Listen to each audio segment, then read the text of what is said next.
lock, and load. This is Steve Deace. The Steve Deace Show. And greetings. Welcome to a special edition of the Steve Deace Show here on BlazeTV, radio and podcast. My name is Steve Deace. Todders and Aaron McIntyre. How the hell are you guys? How's it going?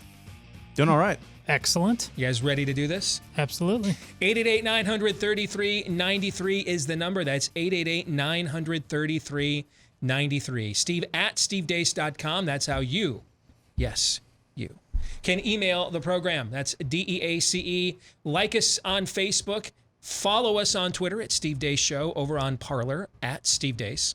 Check us out on our new YouTube channel, youtube.com/Steve Deace.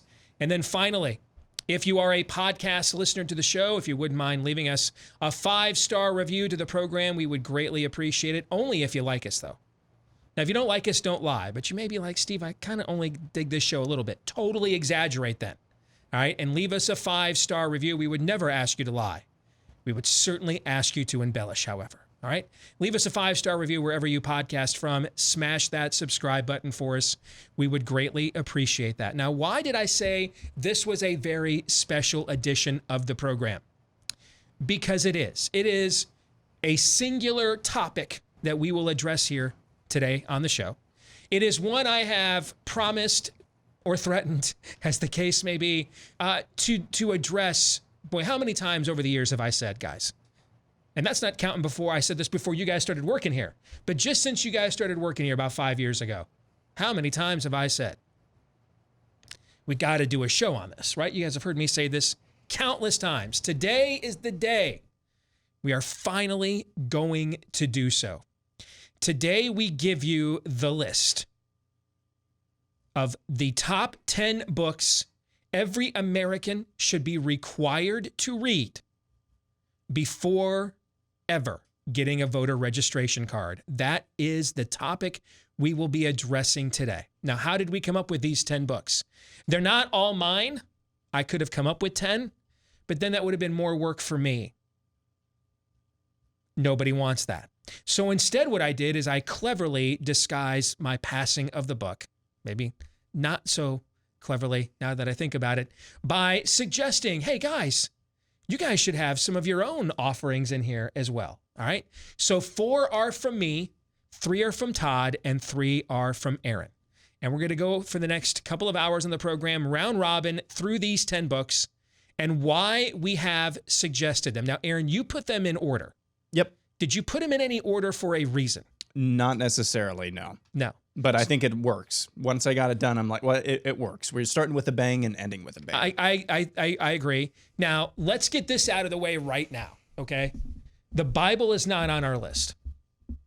First of all, it is 66 books, not one, okay? But it's not on our list because that is like a given, right? One of the first acts of the Continental Congress, one of the first official acts of a governing body in American history was the issuing of Bibles.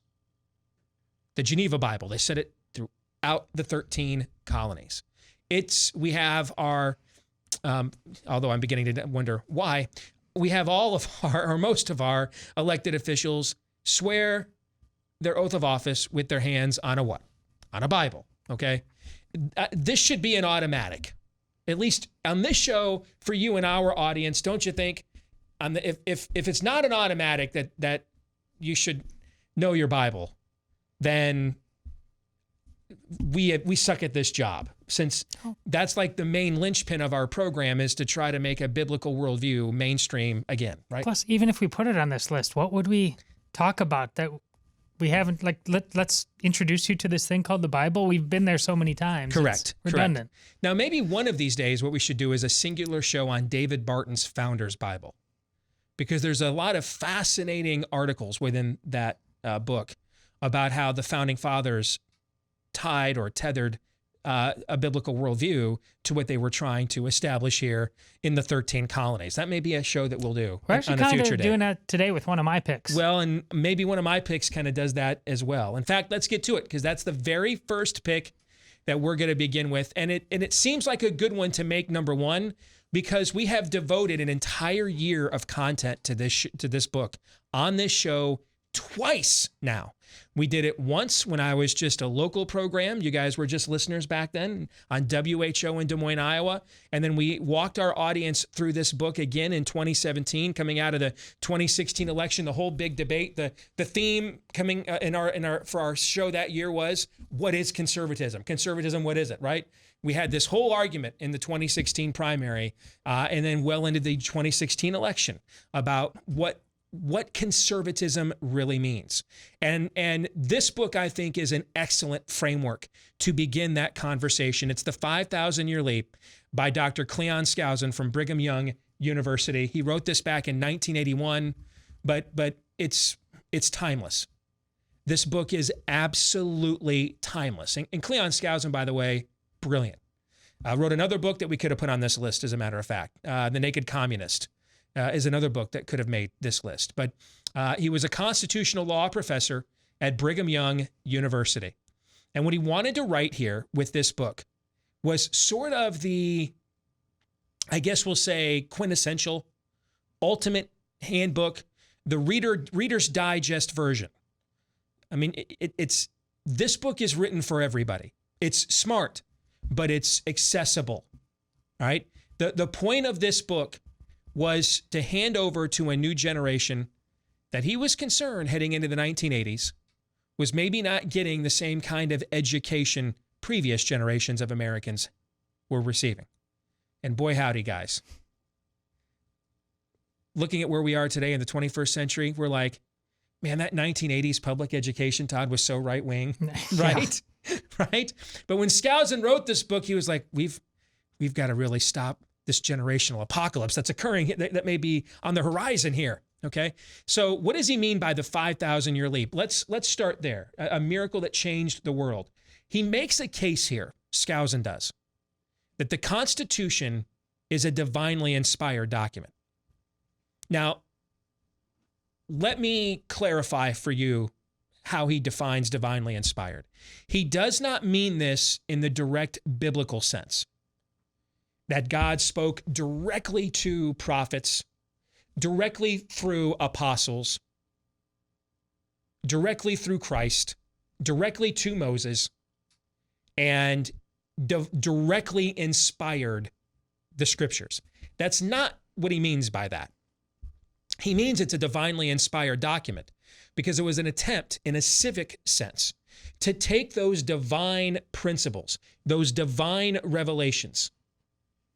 If I could sum up Skousen's view of Americanism's foundation, it's from the Gospel of John, where John says, "For the law was given through Moses, but grace and truth came through Jesus Christ." That is Skousen's view of how Americanism, the Constitution, is a divinely inspired document, because it was an attempt by imperfect vessels, human beings, known as your founding fathers, and some were great men, some were accomplished men who were problematic, some were highly moral men, some were not. In other words, they kind of sound like men. They sound like men in a lot of eras and a lot of generations. But they made an appeal to history. But they made an appeal to history directly through what the word they often used was providence. They say in the Declaration of Independence, upon a reliance of divine providence. Providence was the term du jour in their day for the direct hand of God at work in human history. And so what they attempted to do was to look down through history and see, what has God revealed to man? You know, when Micah says, he has shown you, O man, what is your duty? What is your calling? All right? What is it? What does it look like in a civic sense? How do we lay this out? How do we create an experiment in freedom that will be successful when throughout human history, whenever this has been tried, it has failed? And what they attempted to do was fuse that divine revelation as best as they could, as imperfectly as they could, into a civic document that the people would abide by. And then ultimately it would be up to the people to abide by it, which is why John Adams said, this is a constitution written only for a moral and religious people. This is why Benjamin Franklin said, a republic if you can keep it. that there was no government scheme that could create a perfect outcome, and that tyranny in human history occurs whenever government tries. So what they tried to give us was the perfect opportunity to sustain this legacy. But they had to establish it on a firm foundation, and that firm foundation was divine providence. And over the course of this book, Skousen lays out in each chapter what each of these singular principles were, where they came from, both in biblical revelation or in what we used to call back in the day, common grace or natural law, how this was revealed through men like a John Locke or a William Blackstone in different periods of history. And he tried to fuse this into one singular American worldview. And it is a fantastic work, and it's a great choice to lead off the conversation. You guys have any comments before we move on to number 2? Well, I came to understand who he was by listening to your old colleague Jan Michelson, and he was talking at WHO One of my when you were mentors at WHO, and Skousen. There's kind of it's basically a textbook. I think it's called America. That he was talking about. It's an expanded version of everything that is talked about here. I mean, it's even got that hard cover. It looks exactly like a textbook, and my wife got it me as a surprise for her birthday. I mean, it's absolutely essential reading. How comprehensive he is. This is mere Christianity, like 101 kind of stuff. You to be an American citizen who can effectively negotiate your duties, I cannot think of a better person to start with than Skousen. Aaron? Yeah, and this is we kind of talk about the divinely inspired nature of our nation's founding, kind of tongue in cheek, but it really does come back to come back to this thought that, you know, it's not that the founders and the founding documents thought that we were the exception to the rule. It's that they understood that we weren't, and that's the basis on which, despite all of our flaws and all of the flaws that we've had, the big ones, the foibles that our country corporately has engaged in for hundreds of years and gotten over now, it still is the greatest, most exceptional country on the face of the planet, the most exceptional people on the face of the planet. And it really, the book, 5,000 Year Leap, really takes you back to that and understanding why that is the case. It just didn't just happen in a vacuum. It was this way for a reason. It's still, again, the Constitution, that it's still one of the most amazing documents in recorded human history. It still is to this day. Number 2 on this list, Todd, is yours. This 2012. See, that's I was trying to figure out in my head. I didn't think it was quite a decade ago, but this is the time when I had several small children, to the diapers and all of that. And so when my evening came and my wife was still an editor at the Des Moines Register, I would sit down and channel surf and came across Jonathan Haidt talking about this book on C-SPAN, and had to find out more about it. I've only read it the one time, and now after everything that's happened, I would love to go back and read it again. And Jonathan Haidt is still active on Twitter, so you can find him there. But he basically, the name of the book is The Righteous Mind, by the way. The righteous, and he diagnoses, I believe it was 7 categories of values. Now, don't get the subtitle, Why Good People. We can get into a theological debate. Nobody's good. That's not the point. Just like it's basically what happens to your average person that they end up going one direction and overly obsessing, perhaps, or just attending to one kind of value at the cost of many others. How do we order our? We talk about that all the time in terms of Christianity, Judeo-Christianity. The 10 Commandments. There is an order. They make sense. Well, people sort through the categories that he determines are kind of what sum up how Americans think about values. But what's fascinating is why he decided to write this book. Because I was kind of skeptical. When is the jig going to be up? How am I going to be sold a bill of goods at the end of the day? Because this is a man, he admits, I come from the academic left. But here's what he did, and it's such a rare thing. And I tested this by giving it to a friend of mine who is a man of the left, and he said, yeah, it was remarkable how he did it. He went over to India with his family and spent some time there. And he loved being there. He loved the people. He loved the social dynamics, the order, everything. And he realized, by any objective definition, these people are incredibly conservative. Not in American political sense, but in terms of like just the way they live family their lives. structure, gender roles, everything. And he said, it like a light bulb in his head. Well, what does that say about me? Because I go home and then I call conservative stuff, backwards and antithetical. Even though I'm living out their values right now. Yeah, but women in America are working and doing jobs and going to school at a far higher clip in India. So he really did what very few people are capable of doing. He broke down his entire worldview, and for everybody to see. And that's what made a huge impact on me. I'm pretty much, I'm going to have to go back and read this a second time. But the 3 books I chose were ones that were just moments where you got a taste of something that very few people have done or are capable of doing. I couldn't recommend this to you. And it will test you if you are a conservative American Christian as well. It will make you set down the lies, at least temporarily, you told yourself about how you came to be who you are. This is simply a tour de force of just critical thinking, which is, I think you would like it. That is what I was going to ask you about, is the critical thinking aspect of this book. Because if there's one thing, well, let me start with this question. Is there any possibility we'd have, so this book was written in 2012. Correct. Okay. Given what we've been through in the 2016 and 2020 election cycles, is there any possibility that book could be written by this kind of a figure right now? Well, he's still trying, because he did a follow-up book called, I believe, The Closing of the American Mind. I know that book. Yeah. Now, he co-wrote that, and I'm not sure who the other author is, but he's been persistent in trying to do this. So would it be received in the same light? I think that's where part of your question is going.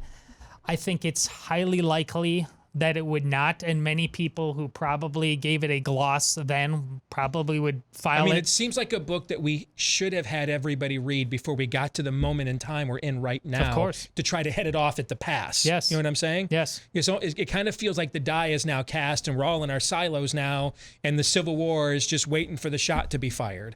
And this seems like this is the story that we go to help us to avoid this kind of, win-lose scenario that we're looking at right now as a culture, right? And the terms, we talk about the terms all the time, the values, equality, justice, things like that. And again, why do some of those words end up co-opting our narratives to the point that others are unfairly subjugated, don't stand a chance, to the point then where you can't even see the human in the other? I mean, he was ahead of his time, anticipating where we were going. I think what's fascinating about this is it's not a new thing in human nature for people to believe high-minded values and then to struggle to live them out in their own life. Is that new? No. I mean, I got enough red light in my ledger. We all do, right? That's why we need a savior, okay? I mean, I struggle to live out the values that, I'm on the front lines bleeding for these values. And in this flesh compartment, I still struggle to want to live out the values that I'm risking literally my career and relationships and riches in order to defend values that sometimes I don't even live by and don't want to because of the Roman 7 war going on within my own body, Absolutely. Right? That's the human condition, right? What I find fascinating, Aaron, and this goes to a conversation we had with the individual from the Marriage Project on this show in the past. Is it Bradley Whitford? Is that his name? Okay. Yeah. What I find fascinating, Aaron, it is not, It is not part of the human condition to then live by values you're trying to undermine and defeat, right? I mean, Correct. when Bradley pointed out that it was actually white woke leftists that are the most likely to get and stay married the longest, while they are undermining it as an institution in the civic realm wherever they go. That's the disconnect I don't understand. Is when has there ever been a moment in human history where so many people have lived by values that they don't believe in? A lot of rich people got rich by making good investments, making good life choices. You know what I'm saying? Being responsible, and yet they donate to political candidates and causes that want to undermine a lot of those pillars at the exact same time.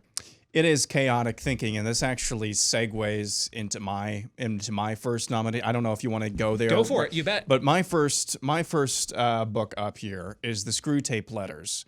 And why do I think this is required reading for anybody before they can vote? Well, at the very heart of the Screw Tape Letters is that I really do believe that it is a polemic on human nature. It really is, albeit from the other side of the looking glass. And when I say it's a polemic on human nature, what do we always say is a window to somebody's political soul? We say it's the abortion issue. A window to somebody's worldview, though, what is that? Is human nature basically good? Mm-hmm. And this book, in a very creepy way, I still remember the first time I read this book being completely creeped out. I don't know if you guys had the same type of reaction as well, but if there is good and evil, and there is a difference between, so if there's humans are basic, if you say that human nature is basically good, if you say anything is good, then there must be something that's evil. So we've got that. There is good and there is evil. There's nothing there. But if human nature is essentially bad, how would the forces of evil then seek to capitalize upon that? And that is what the Screw Tape Letters, very creepy, as I said, that is what they attempt to do. And what you're describing earlier, Steve, about the white woke liberals who live by the very values they are working to destroy, that is how chaotic you can become in your thinking, in your life, in your worldview, in the way that you go about your day-to-day living. That is how chaotic your thinking can be when you believe that human nature is essentially good. You can justify any number of things while not living those things yourself because, well, they're just doing their truth. This book, the Screw Tape Letters, all the time, a very, very, of course, it's C.S. Lewis. He's one of the best authors, I believe, in the last century, 2 centuries or so. Very adeptly points out how the forces of evil would attempt to capitalize on bad human nature, if it is indeed bad, if it is indeed wrong.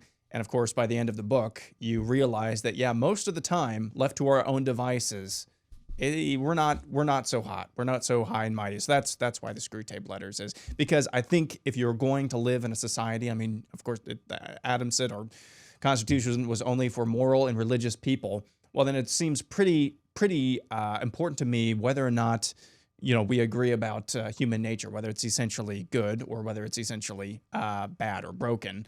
And so that's why I think the Screw Tape Letters is essential reading. Now, if I had done the entire 10 list myself, this book would have been on the list. Yeah. I want to read a portion from this book that the first time I read this put me on my heels, rocked my world in a way that I don't know any, on a theological, spiritual level, any man-made work that I've ever read has. I mean, this book, what I'm about to read to you, this portion, given what I do for a living, took my breath away, all right? I had not forgotten my promise to consider whether we should make the patient an extreme patriot or an extreme pacifist. All extremes, except extreme devotion to the enemy. Now, I mean, this is Uncle Screwtape talking, so the enemy is God.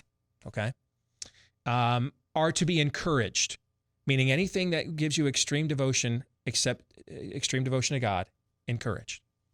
Not always, of course, but at this period, some ages are lukewarm and complacent, and that it is our business to soothe them, yet faster asleep. Other ages, of which the present is one, are unbalanced and prone to faction, and it is our business to inflame them, those factions, he's saying.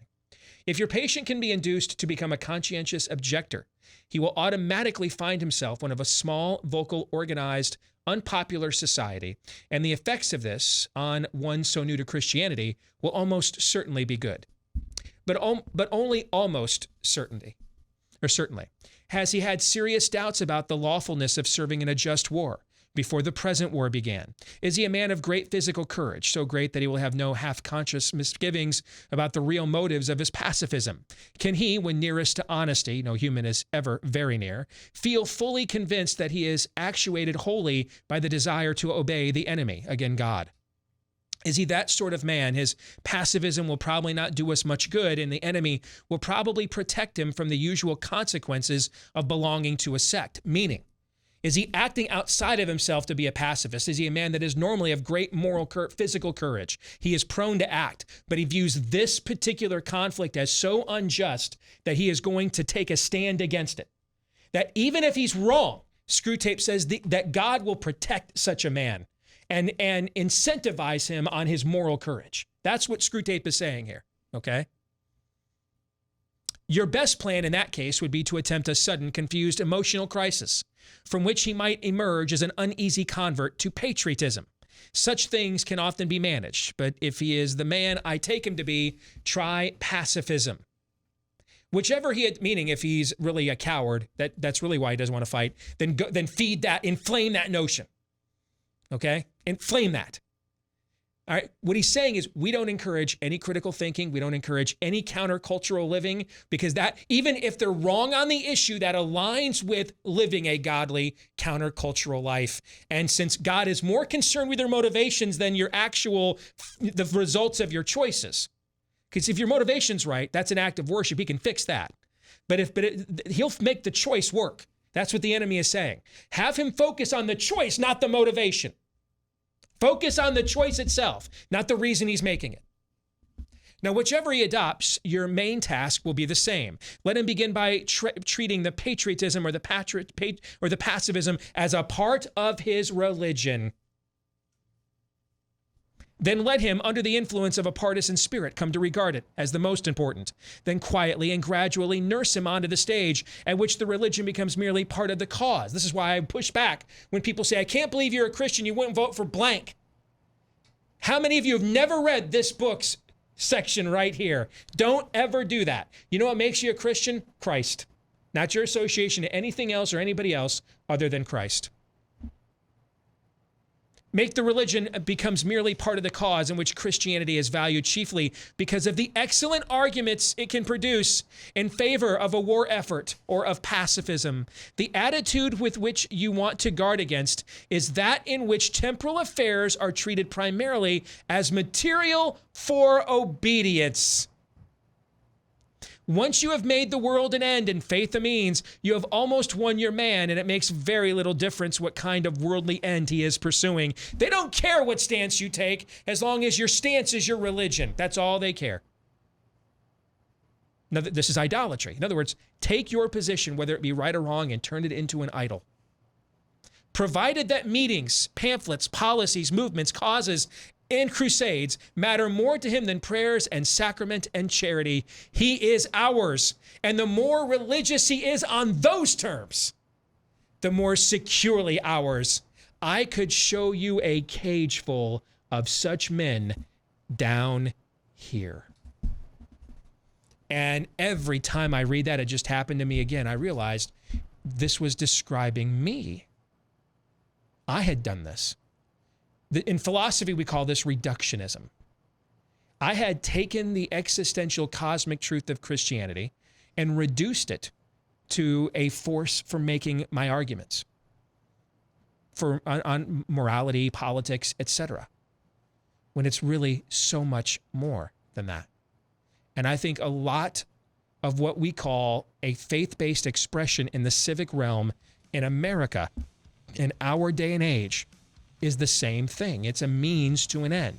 It isn't the calling of sinners to repentance and restoration. It's God is on my side, as opposed to Abraham Lincoln warning us. We need to make sure we are on his.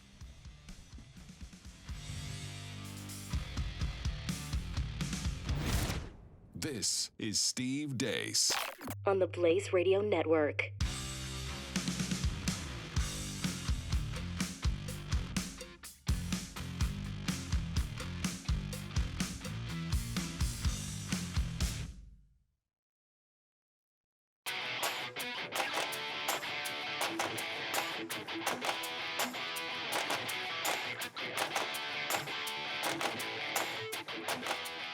Following the truth, no matter where it leads. The Steve Deace Show. Back here on a special edition of the Steve Deace Show. It is an episode over the years that I have promised / threatened so many times to do, and we're finally going to buckle down and do it for you today. The top 10 books every American should read before acquiring a voter registration card. Now, to recap, we've given you our first three. The 5,000-Year Leap, that's my call, by Cleon Skousen. The Righteous Mind by Jonathan Haidt, that's Todd's call. And then we just discussed the all-time classic. I think it's one of the greatest theological books ever written. You know, I think that because I based probably the greatest thing I'm ever going to write in my life is an homage to this book. That's The Screwtape Letters by C.S. Lewis. And man, when we finished the book and we finished my book, A Nefarious Plot, which I intended to take Lewis's point of the temptation of the individual and extrapolate it, prorate it to an entire culture. The first edition of the Screwtape Letters is the exact same amount of pages as A Nefarious Plot is. Was not my intention to do that, okay? But I make no bones about the fact A Nefarious Plot is a total homage to the Screwtape Letters, which is, I think, one of the finest works I've ever read. Ever. Oh, I mean, the Nefarious Plot is the creep factor of Screwtape Letters. I mean, I was creeped out. I'm not lying about that. The first time I read Screwtape Letters, it's the creep factor of that plus, a gut punch every page. So because it's also about the times in which you're living, right? Yep. Okay, exactly. And keep in mind, during World War II, Lewis was reading that book on BBC Radio as for like entertainment. Imagine you're listening to the Luftwaffe, bomb, bombs the Abbey again tonight, while you're hunkered down listening to Screwtape being read by C.S. Lewis on the BBC. That generation was just a lot tougher than we are. Let's just be honest about that, okay? All right, let's get to number 4 on our list of the top 10 books. This one is one of my selections. And I read this book right before I made the transition from sports talk radio to news talk radio full time. And it dramatically changed my tactics. That I needed to be more direct in confronting evil and calling it what it is. And that doing so would therefore would require me to be more direct about what is good and where do we find it. It's written by David Kapelian, who is still, the managing editor at WorldNet Daily. And it's called The Marketing of Evil. This book is a prophecy of the time in which we live right now. And let me give you an example of one of the things he talks about. When this book was written, I think a lot of people would have considered this thing kind of crazy, even on the right. Kind of crazy, kooky, conspiratorial, okay? We were living in a day and age where marriage amendments were in the process of winning 33 consecutive elections across the country. And now I don't know how many states did we put a marriage amendment up. Even in the South, I don't know. I would presume like Mississippi it would win. Are you sure it would win in Georgia? I'm not sure. Are you sure it would win in North Carolina, where the Billy Graham Evangelistic Association is located? I'm not sure. I think it would win in South Carolina. I think it would win there. Are you sure it would win in Florida? I'm not so sure about that. I think it would probably win in Louisiana. I think it would still probably win there. But let's go to places where amendments also won. California, Colorado. Yeah. Washington State, we had a marriage amendment win there. Think they'd have any chance in those states? No way. How many of those states would it even get to 40%, do you think? Would it even get 40% of the vote in California? Well, it's an open question. I think sure. I think it's an open question for sure. Agreed. So how did we get here? What Capellion lays out here, and it also helped me to not just do a theoretical show. That if we were going to address these topics and we wanted to do anything about these issues, it had to be very practical. How do we do what we believe? What Capellion lays out in this book is how the left did what it believes. And one of the things that you see deployed every single day in our media culture right now is what Capellion back in 2005 described as jamming. And what jamming is it's a leveraging of all of your friendly platforms into a singular message so that the impression is given that this is what the majority thinks about a topic. Now keep in mind, we hadn't invented Facebook yet. Mark Zuckerberg had not invented Facebook yet. We're still about 4 years away from anybody knowing what a Twitter is. There's no Instagram. Wi-Fi is still considered an innovation in a lot of places in the country in 2005. The idea that you're just on your phone wherever you want to go and getting instant data to connect and listen to things, not happening yet in 2005. And he doesn't envision yet a Facebook or a Twitter world that makes what he describes in his book much simpler to achieve. So he was talking about them using the corporate sector, pop culture, academia, and even if you had control of all those institutions, and the left did in 2005, to mobilize them into a singular message, it's like moving an aircraft carrier. You can accomplish it, but you're not going to be able to do it instantaneously because they're somewhat disconnected from each other. We're not fully immersed in the information age yet, right? Today, though, we are. Contributing at MSNBC, I saw what this looked like with my own eyes. And I was getting ready to do a panel on gun control. I think it was was it Sandy Hook? That was the maybe the most tragic one in Connecticut, right? And when Obama was president, where right. the woman's son walked in and shot all those little kids. Yeah. And I had done gun control panels on MSNBC before.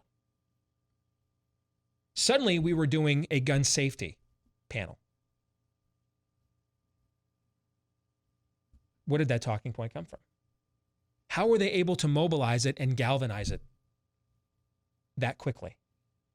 In the fall of 2019, or in the summer of 2020, we saw athletes spontaneously mobilizing protest, right?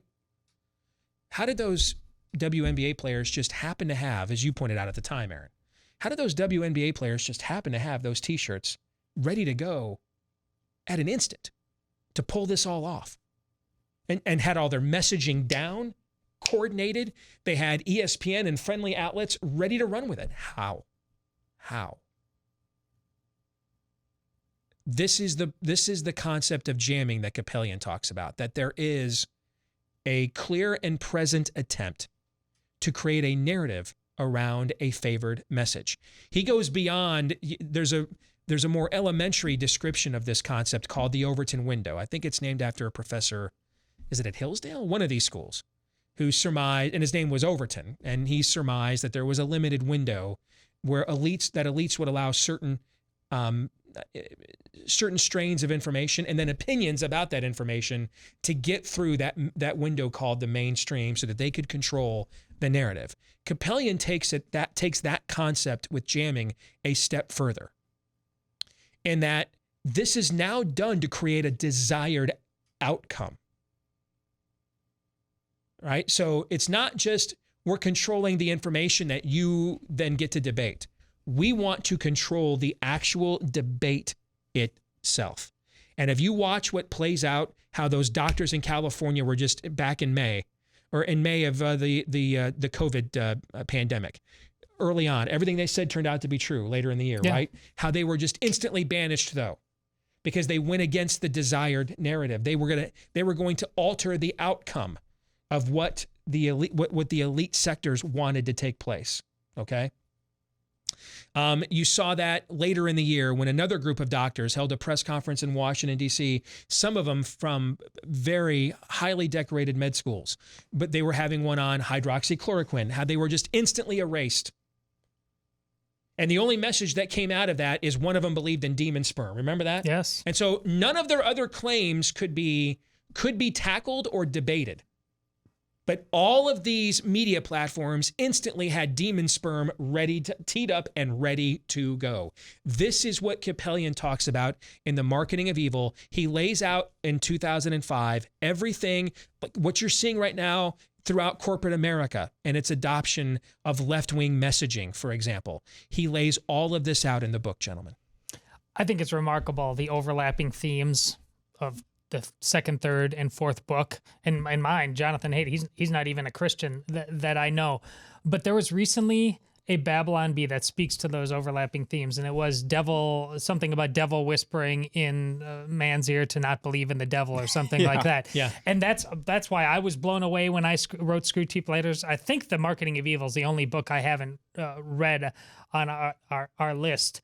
But what it speaks to is Steve's regularly channeled his Rosa Parks, the need to say no. We put our lives on first world Christian cruise control so much, and it can't really be that bad.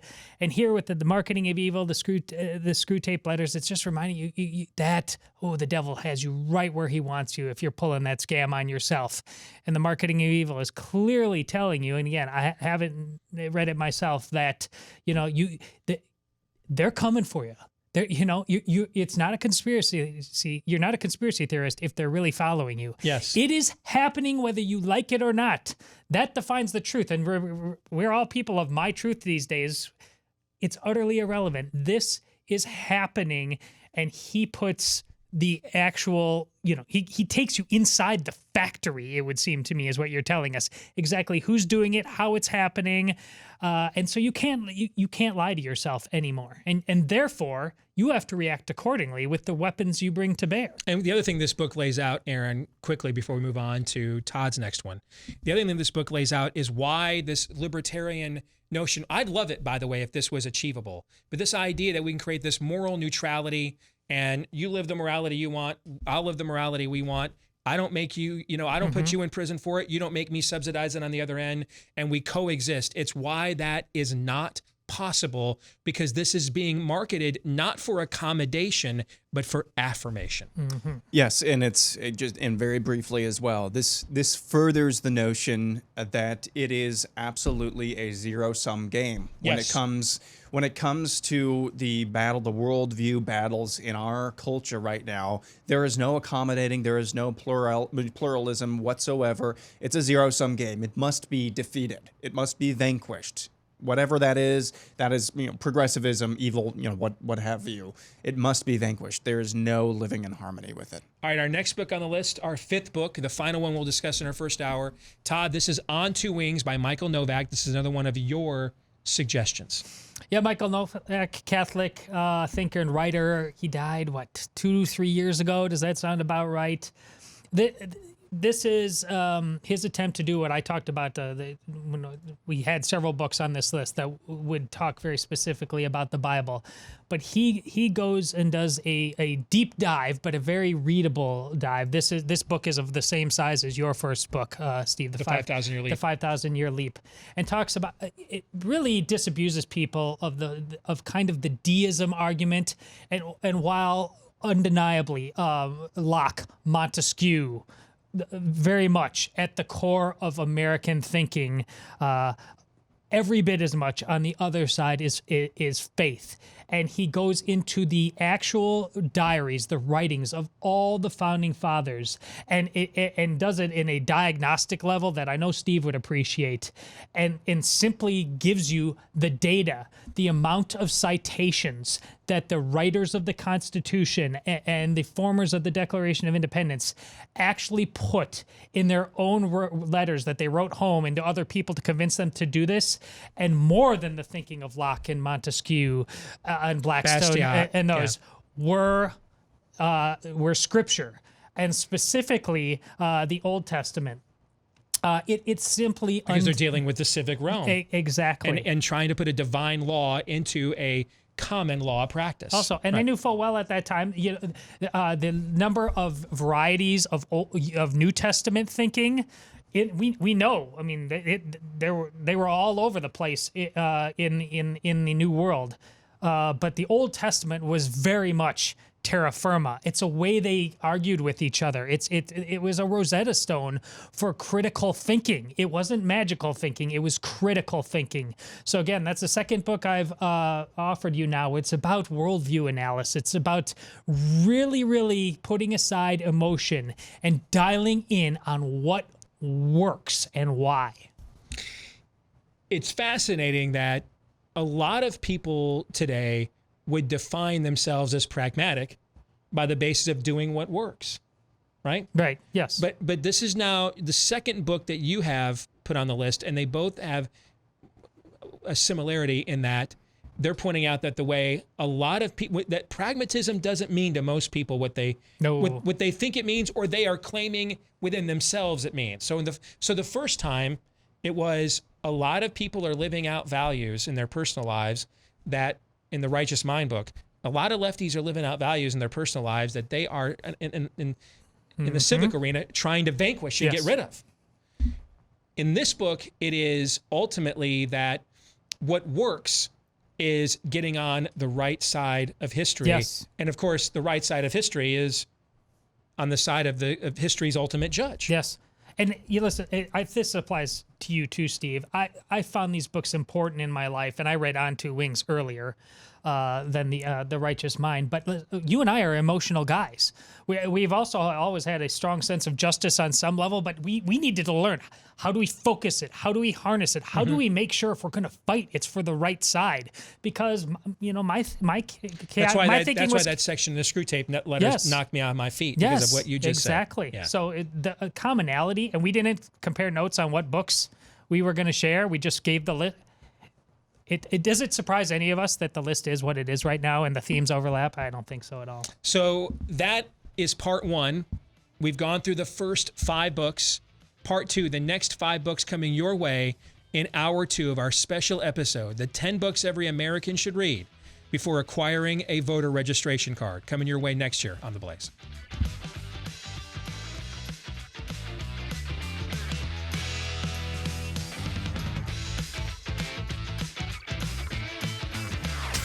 You're listening to Steve Deace on the Blaze Radio Network.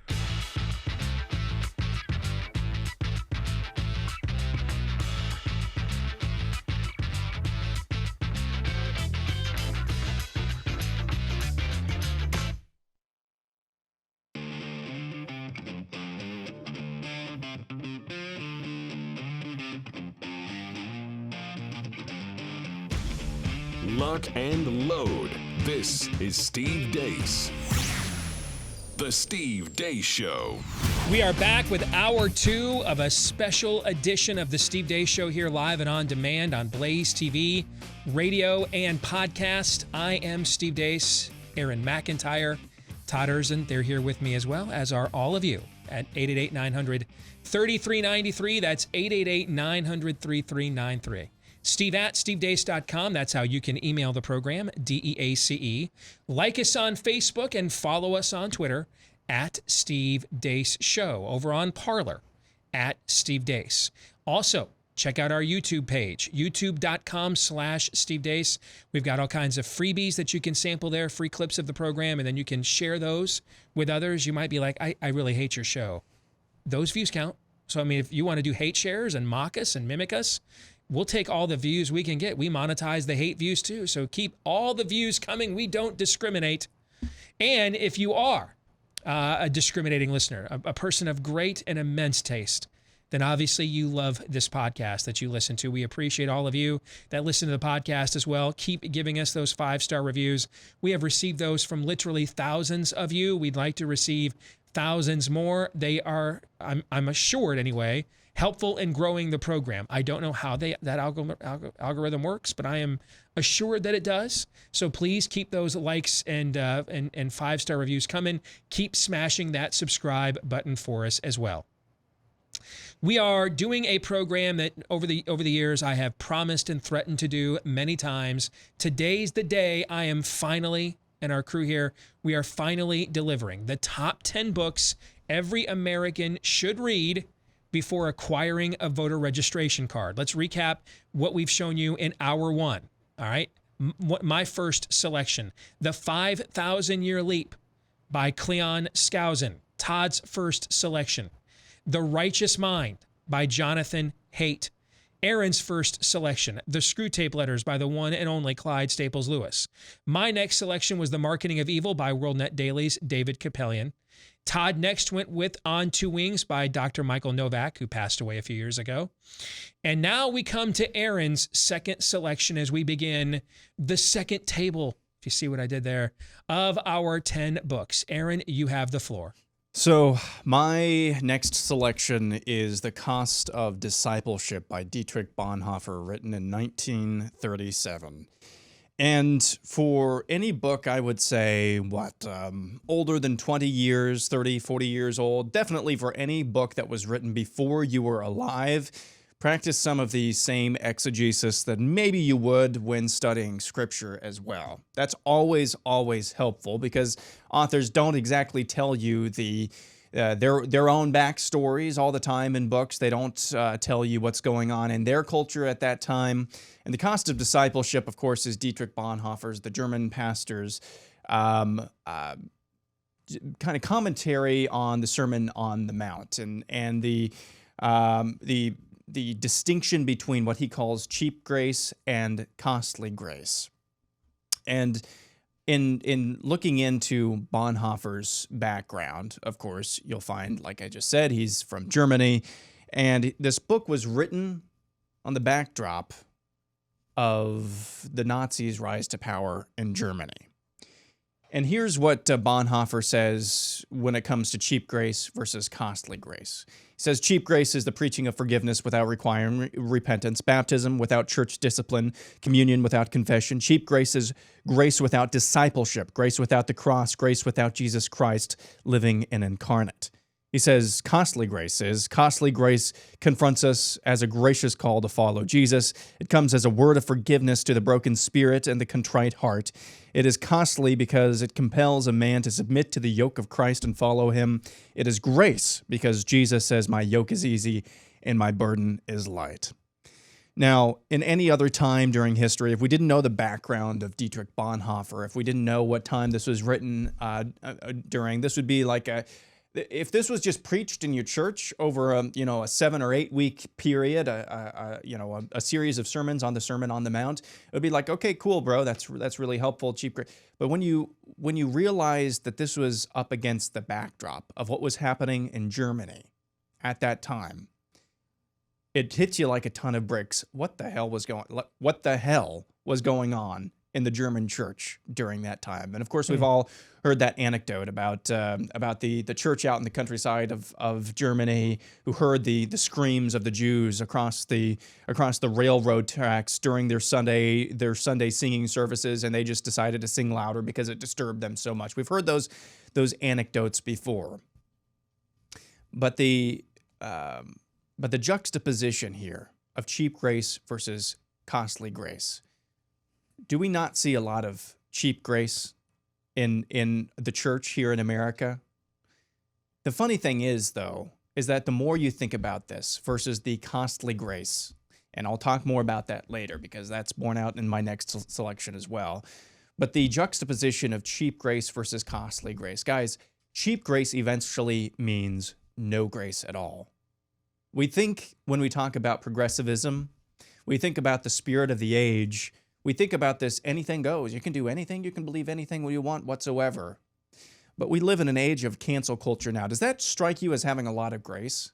Eventually, cheap grace, the secularization of the church, which is one of the main topics of the cost of discipleship. Eventually, the more a Christian, the more the church becomes secularized, the less grace it has.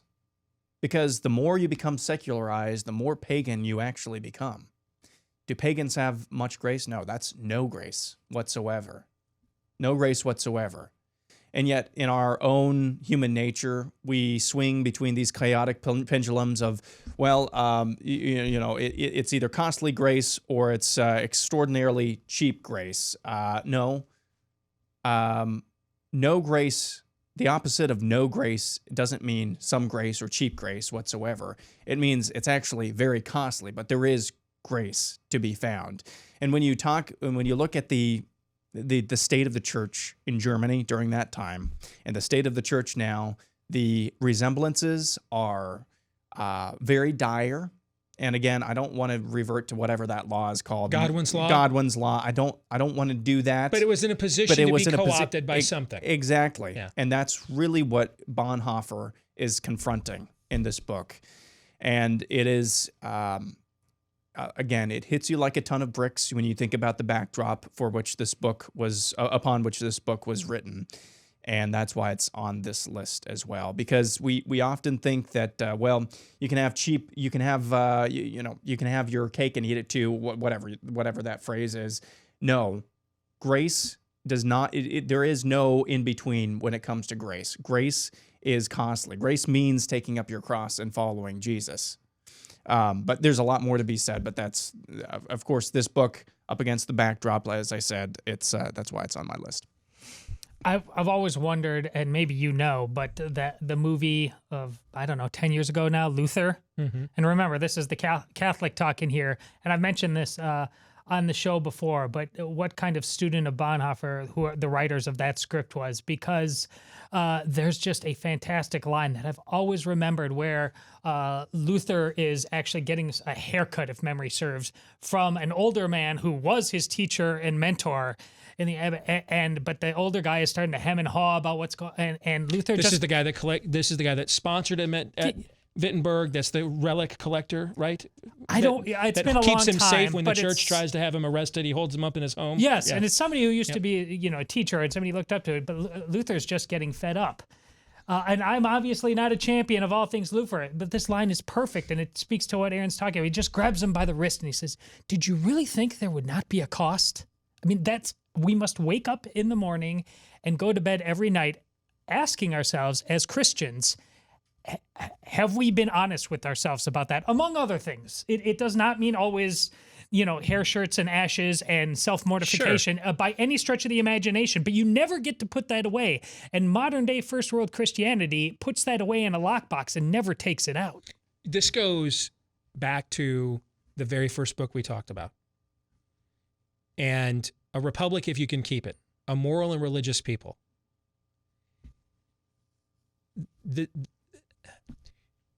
An era in which those two challenges are met would not allow the things to occur to ever happen. It would be inconceivable. It would be inconceivable that you would keep me locked down for nearly an entire year with basically no data whatsoever. And that I would tolerate that. That I would put up with it. That if the city of San Francisco wants to open the gyms the city opens, it's okay. But if you, a private property owner, want to open yours, it's not. I'm not calling for revolution. I want to make that very clear. I am not. I am saying, though, the Founding Fathers called for one for less than that. For less than that.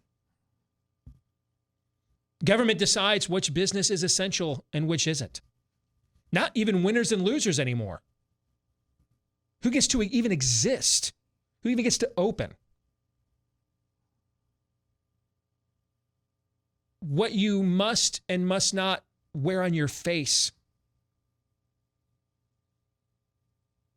the window to the soul, how we primarily engage one another as a species. These are things that would have been inconceivable to previous generations.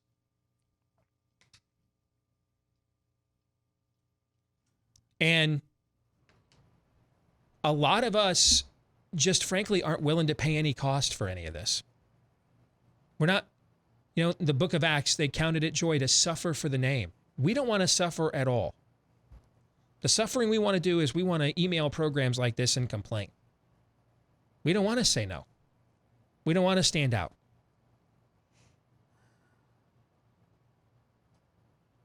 We don't want to put up with the blowback.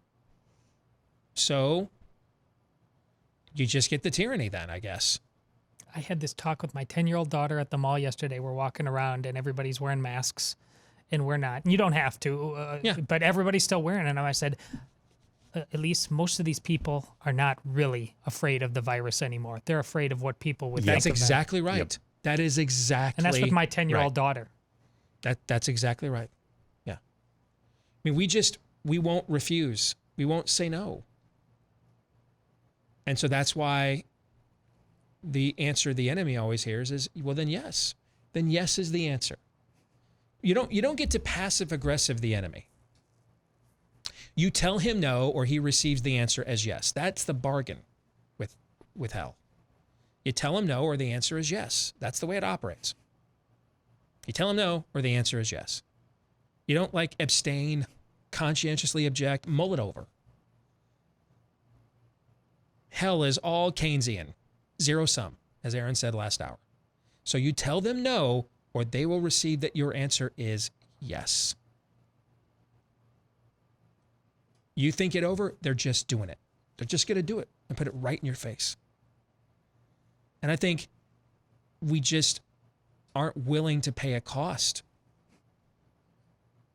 And that's why we're getting rolled. Well, I mean, Steve, I'll get arrested. I'll lose my business. What y'all think lives, fortunes, and sacred honors meant? Think that was a trite phrase? You know the story of those 56 men that signed that declaration? You know several of the high-profile names. You know about some of the other names you don't know? You know why you don't know all 56 of those names? Because for every Benjamin Rush and John Hancock and Benjamin Franklin, there was somebody who got killed, lost their entire family fortune, were wrecked, destroyed, in order to pay the cost for us to be here and have the opportunity to blow this up and screw it up 240 some odd years later. The next book we're going to get to, this is my selection. It's an update of a Francis Schaeffer classic. But this is a book I read shortly after my conversion. It's Chuck Colson's update, How Now Shall We Live? It's an update of Francis Schaeffer's How Shall We Live? And I had the opportunity to interview Chuck before he died. Nancy Piercy's been on this show a couple of times. But this book does for a biblical worldview what in my mind, what the 5,000-year leap does for an American worldview. It's easily readable and accessible, but it applies it comprehensively to every walk of life. Every walk of life. And it doesn't get bogged down in the false choice between reason and faith. It views them all the way through in every chapter as a symbiotic relationship, that they are one flesh, to borrow a pun, that they are unified. They just automatically go together. That you have faith for a reason and there are reasons for your faith. And fruit is played out when you recognize that they are two sides of the same coin. They are not at war with one another. That they are in relationship with each other. And it's a seamless bond. They're married. They're wed to each other, really. And the way that Colson applies that principle consistently, I mean, music, arts, worship, theology, every aspect of human existence. It is a phenomenal book, gentlemen. I always imagined that you had kind of a kindred spirit sensibility about reading Skousen, because that was a guy, I mean, his talents, his will were immense. I was always struck by the gentleness of his testimony, but the more so because I knew his past. I mean, this man knew how to wield the iron fist of politics and did so much to his own detriment. Went to prison for Watergate. So, his role in that. Yes. I always thought that you probably very much connected with, how, the humility that it requires you to bend your knee in full submission to your Lord, with all of the other draws on you, the pulls, the antagonisms. Yes. Yeah. I need this to intellectually make sense. I mean, you said earlier I'm an emotional guy. That's true. I'm a passionate guy. Yes. But it's driven by belief, not by emotion, if that makes sense. Yeah, okay? now it isn't for me too, but in the past, I mean, that's the thing. I know how I had to fight. I mean, if it was just raw emotion time, I could do that pretty darn well. But I just speaking for me, I needed this to intellectually make sense. And when I got converted, I mean, before I was converted, when I started at WHO, the very first day I started on their sports station, it was always with the intent of eventually moving me over to anchor the news talk station. But I didn't know how long that was going to take. And frankly, I loved, I was fine talking about sports. I love sports. It was just the more that, and I still do, but it was just the more that I grew in my faith. And this book was a huge leap forward for me, was reading this book, because it opened me up to what does Paul mean when he says, no longer be conformed to the thoughts and patterns of this world, but be transformed by the renewing of your mind. What does that mean? And if you go through the New Testament, it's interesting. There's very few affirmative things that we are called to take initiative and do in the New Covenant. Because the bottom line of the New Covenant is what God has done for you, right? Through Christ, right? That's how we enter into that covenant to begin with. The final words at the cross, it is finished, or it is accomplished, okay? Tetelestai. That's what he says, okay? What is finished? What is accomplished? The wrath of God is finished. It is accomplished. The debt that we owe to God for our sin has been realized.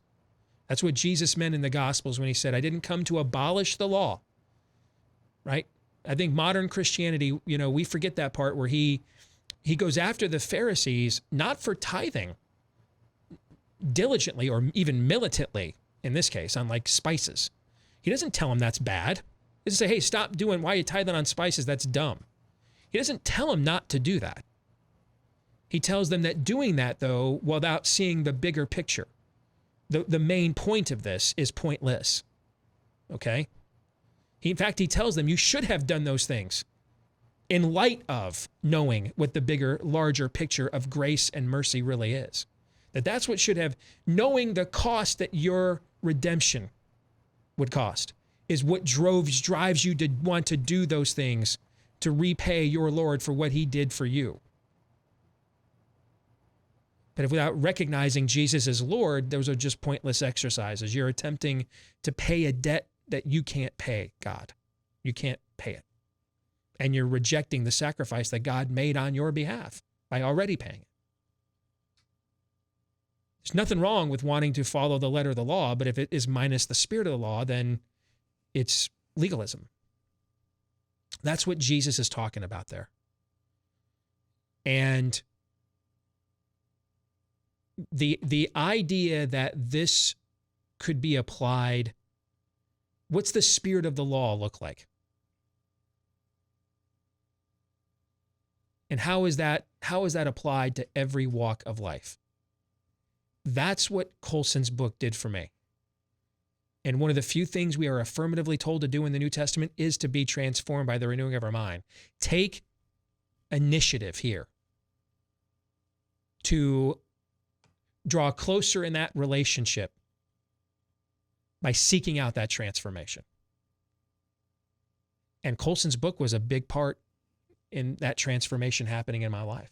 That's why I included it. Aaron, you have any thoughts? I think we can move on to the next one. All right. The next book on our list, and this is, Todd, your final selection, An Education for Our Time by Josiah Bunting, 1998. How much time do I have, Aaron? We've got another 8 minutes here. Good. Okay.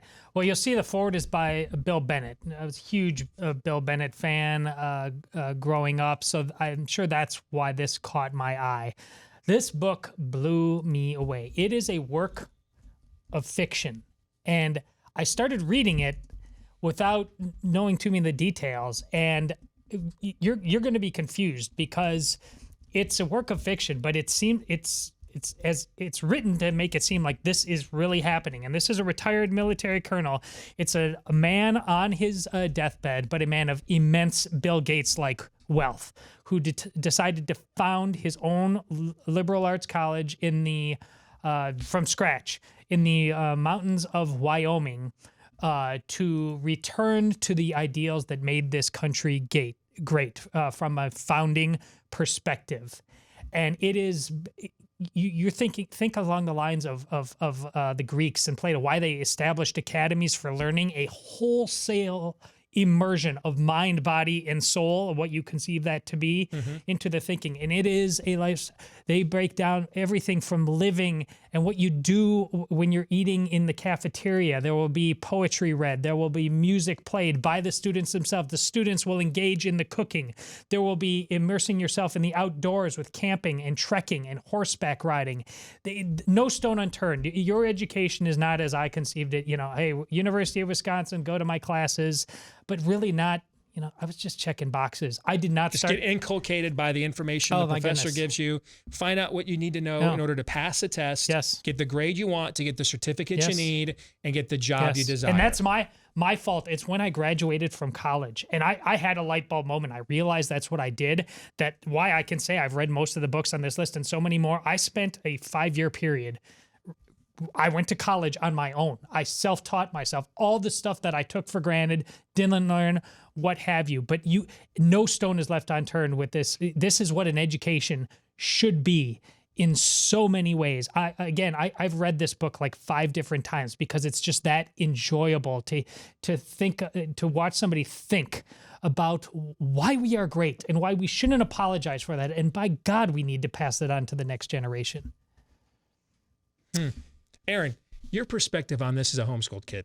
Well, I had the privilege of getting a lot of that education. It sounds like, at least at the beginning, and it is something that is fascinating because it's not just it sounds like, Todd, I have not read this book, but it sounds like the point you're making in that it's not just the book learning education, is it? It's the things you actually need to know for actually how the world ticks, how the world works. And those are things you just cannot learn in a book. And as good of an education and blessed as I was to have an education, I learned the most, and I think all of us would say this to some degree, we've learned the most in our lives, not from in the classroom, but from just living life and just making our own decisions, taking our own risks and things like that. And that's kind of, it sounds like, Todd, that's what this book is more about than just book learning. It just isn't flippant about anything, and to the degree that I read now, it's like I just wanted it so badly to fill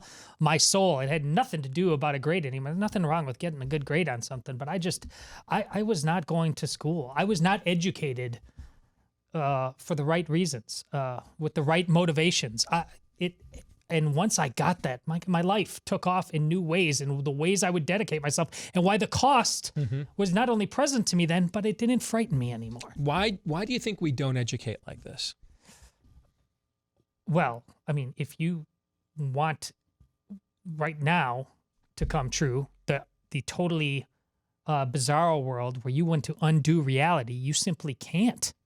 You simply can't educate people honestly and end up now where all of us are talking about on a daily basis on this show. That's impossible. Yes, I think there's another answer, though. In what environment? You've used the term, and it's one of my favorite things to engage in. It's one of the foundations and fundamentals of our program. Critical thinking. In what environment encourages organically critical thinking to occur? And what environment discourages clinically critical thinking occurring? Well, more and more schools of every stripe. And so once you remove critical thinking, see, I actually think the problem in America is not an absence of God. We are invoking the name of God publicly more than I can ever remember. All over the place. We got 7 million definitions of who, she, what, or it that is, right? Okay, but God's everywhere. Okay? Now, see, it's the plague in America is we've gotten rid of critical thinking. And if you critically think, you are immediately labeled, my opinion, that this is the current plague. And it's what's led to all the other maladies we have. And the church has played into this because it really doesn't want, in many cases, as a body, to, Owen Strain is a great follow on Twitter. He's big on this, okay? It doesn't really want to disciple men in a masculine way, because then men are like, well, what are we going to do with all this knowledge then? Why am I coming here every Sunday? I got bills to pay, jobs, mouths to feed.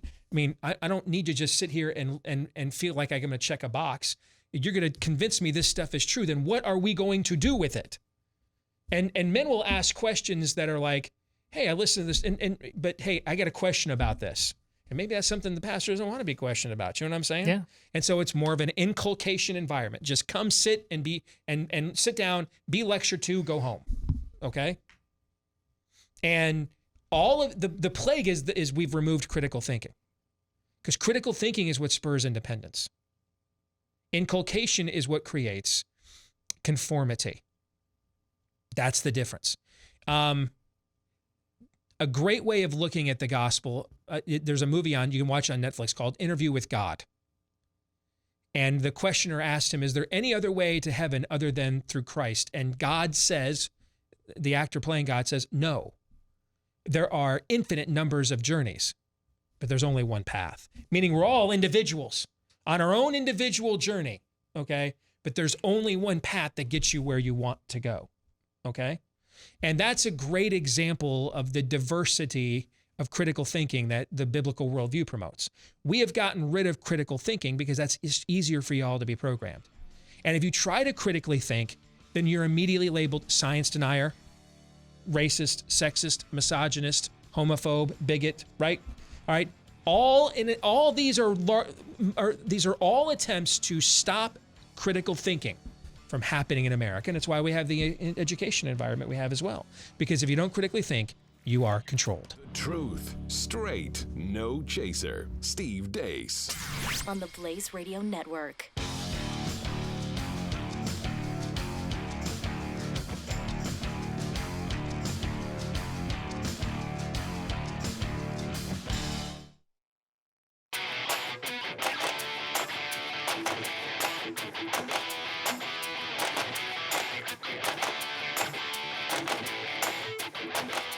So that the world may know, this is Steve Deace.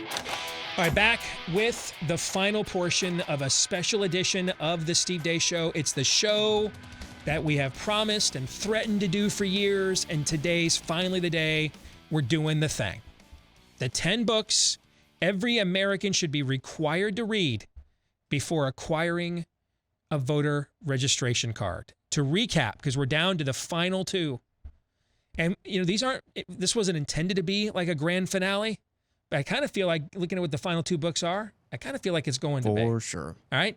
So, The 5,000-Year Leap by Cleon Skousen was the first book we discussed. That was my pick. Todd's first pick, The Righteous Mind by Jonathan Haidt. Then we went to Aaron's recommendation, The Screwtape Letters by C.S. Lewis. Back to me for The Marketing of Evil by WorldNet Daily's David Capellian. Then to Todd for On Two Wings by the late Michael Novak. The Cost of Discipleship by Dietrich Bonhoeffer, Aaron's next suggestion. I then went to How Now Shall We Live by the late, great Chuck Colson. And then we just discussed An Education for Our Time by Josiah Bunting.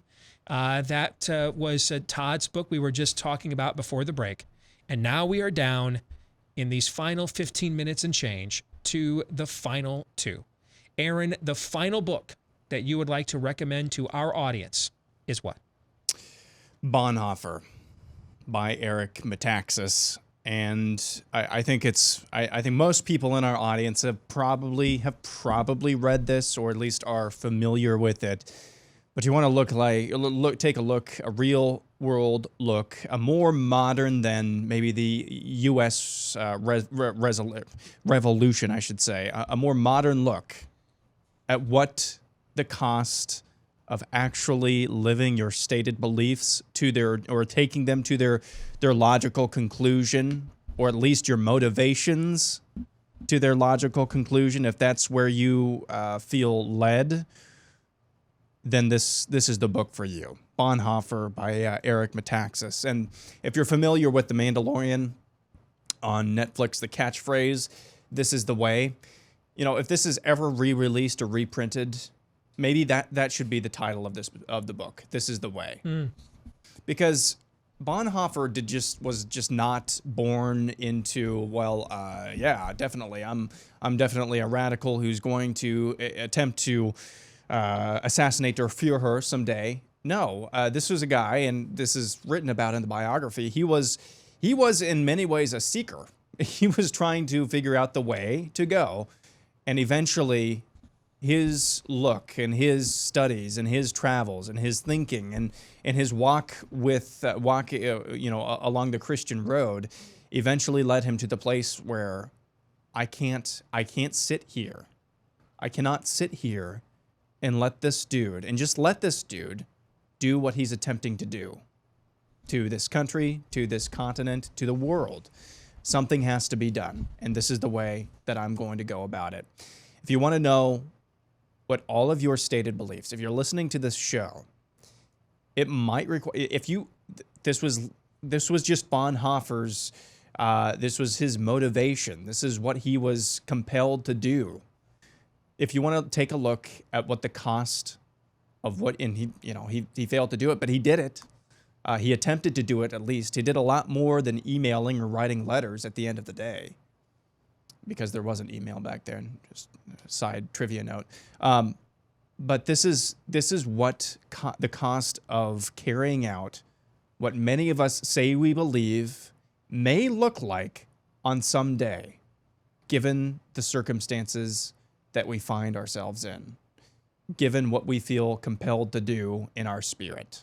This may be very well, in some form, what we are forced to do, or feel called to do, or compelled to do on any given day, by whether it's the Holy Spirit, whether it's just the cause. This is the cause, and this is our back against the wall. This is us in a corner. This may very well be the portrait of where we are at someday, or where we may be very close to right now. This is one of the best-selling Christian books of the last decade. If Eric was here, he'd probably say what I've said earlier many times about A Nefarious Plot. He'll never write anything better the rest of his career. This is considered a seminal work and biography.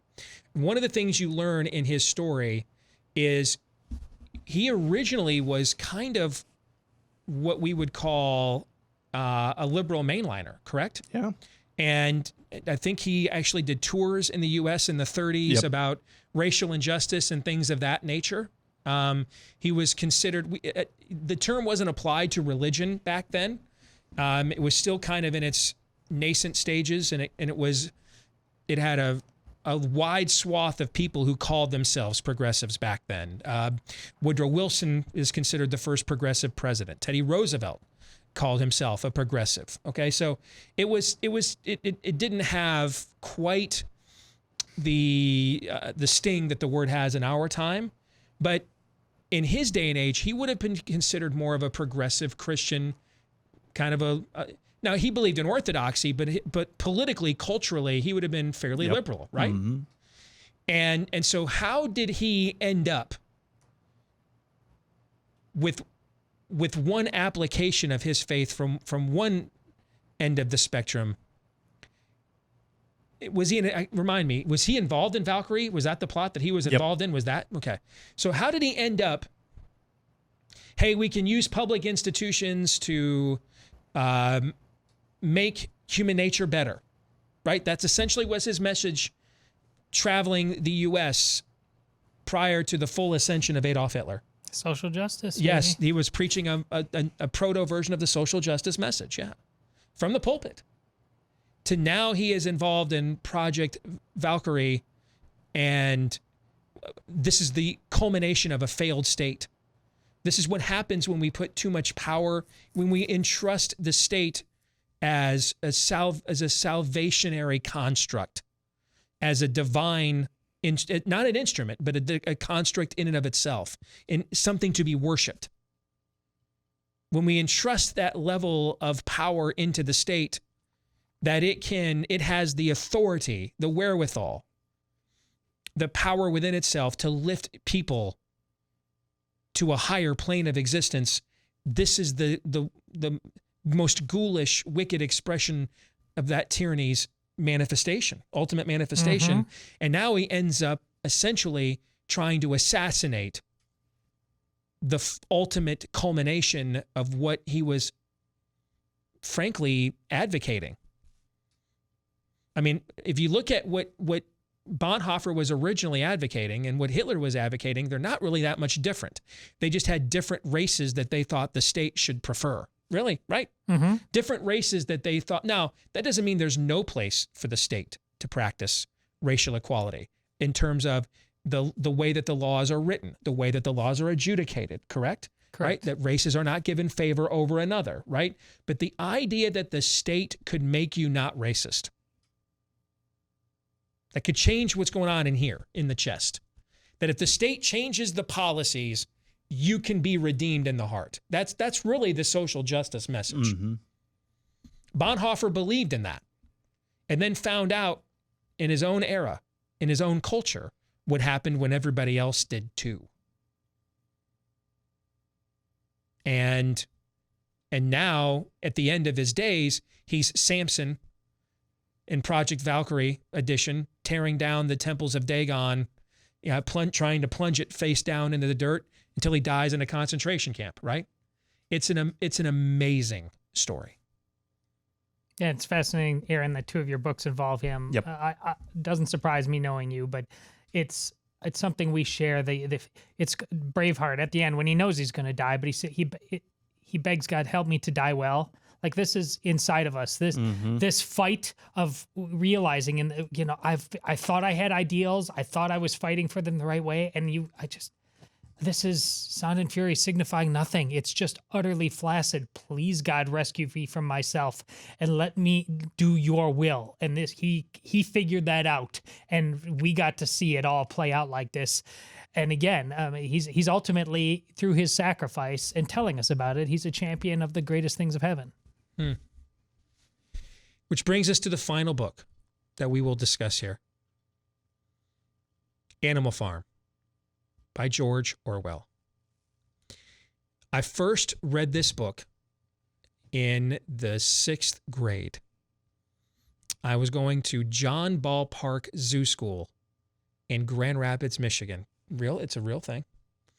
And I don't know if it still exists, but back in the day, all of the elementary schools in the 5th grade would select one high-achieving boy and girl to go to this advanced placement school in the 6th grade, which took place at the zoo. And the kind of learning that you just described in your book by Josiah Bunting, An Education of Art, we learned like this. Okay? I mean, we went out and experienced our learning. We did camping trips, hikes, We did explorations. We went out and we helped assist with the zoo and the animals. Looks like it's still active today. Is it still active today? Mm-hmm. Okay. I mean, we had to put together presentations that were manifestations of the things that we were taught. We had to put these things into practice and experience them in the real world. And I remember I still have this autographed picture hanging up in my man cave today. The final project that I was going to do for my 6th grade, and then we ended up having to move, and so I couldn't finish the school year at zoo school. So I never ended up giving the presentation, but it was going to be on Animal Farm. I invited Sparky Anderson, the Detroit Tigers manager at the time, to come to my presentation, not realizing the end of the school year would be at the end of May, and he's somewhat otherwise engaged, right? He sent me a really nice, personally autographed note that still hangs up in my man cave to this day, actually. But at this school, I got to tell you guys, a lot of the stuff I learned at this school in the 6th grade sticks with me now. And I mean, this was 1986, so almost 35 years ago. And one of the classes we took at this school was Russian Revolution. That was one of the courses we had to take, was on the Russian Revolution. And we had to deconstruct the Russian Revolution. Can you imagine a public school? This was the 1980s now. So the U.S. is about to win the Cold War. We're in the mid to late 1980s. Reagan's about to end the Soviet Union once and for all. So no one batted an eyelash about teaching kids that Sovietism was bad. Okay? Could you imagine doing that today? Could you imagine in a government school classroom taking the most elite elementary school students you have and putting them in sequestering them so that they can be taught Marxism is bad? Well, that's happening just the exact opposite. Yeah, we're doing the opposite. Yeah, we're taking the elite kids away so they can be taught Marxism is good. Yes. Yes. And one of the things that we had to be taught in order to deconstruct the Bolshevik Revolution was Animal Farm. And when we were taught this, it was specifically applied in the context that Orwell meant it. The book is a deconstruction of the Bolshevik Revolution. And that's how we were taught it.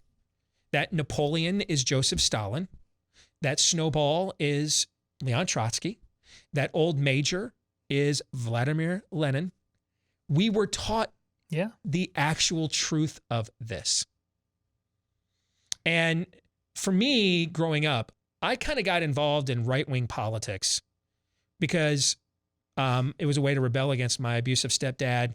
And I loved Alex P. Keaton's character on Family Ties, but I couldn't quantify a lot of this stuff. I didn't know it. It was just a way of me rebelling passive-aggressively against my Union Steward Democrat dad, okay? Who voted for Reagan in 80 and then hated him because he fired the air traffic controllers and betrayed the unions, okay? Until I took this course on this book. And this book, more than any other, laid the foundation for the political views I would go on and have for the rest of my life, because it showed me what the cost of losing to these people really is. I have quoted, other than the Bible, I have quoted this book more than any other book in the history of my career, and that will probably continue on. I used to read this book every single year. Well into my 30s, I would read it at least once every single year, because it is C.S. Lewis level, Screw Tape Letters level deconstruction of pagan political philosophy. And it blows it way out of the water. And remember, Orwell was at the time considered a liberal. But he was the kind of liberal that James Woods was in the 80s. Okay, like wearing a ponytail and actually thought that everything should be permitted with free speech. And then found out that a lot of the libs that he thought were with him didn't want all that free speech. and now he is considered like some kind of alt-right nationalist Right. when he has the same views he had in the 1980s. Right. You know what I'm saying? Oh, yeah. That's what this book is. Orwell was a liberal at the time, but he is often quoted and championed by right-wingers in our day and age because ultimately his left-wingers fulfilled his fears of what would happen if they had aspirational notions about their civil politics, that it could accomplish what Bonhoeffer was forced to face in his own country Well, the in Germany. companion music to this is your favorite Who song, Won't Get Fooled Again, right? Yes. I mean, it's Absolutely, Yeah. yes. How he takes the Doberman pinchers away and reprograms them, and they become eventually the Brown Shirts or the KGB. I mean, the book is beyond brilliant. 4 legs good, 2 legs bad. 4 legs good, but 2 legs are even better. And they looked from man to pig and pig to man and back to man again, and they couldn't tell the difference. It's the first adult book I have now 3 of my daughters in middle school that, other than scripture, that I have them read. And now my oldest daughter is reading 1984 this year. Mm-hmm. And so she had a primer for it. She knew, okay, George Orwell, I've read him before. And she talked to me just a couple days ago in the car. We're talking. She says, Dad, they're talking about right now. I said, that a girl, buckle up. Yes. Well, I really enjoyed this conversation. Yes. We should have done this show a long time ago. But I'm glad we finally got around to it. I hope all of you enjoyed it as well. Our special edition, you now know the 10 books we think you all should read before you ever vote, ever, or ever again. John 3:17. This is Steve Deace On the Blaze Radio Network.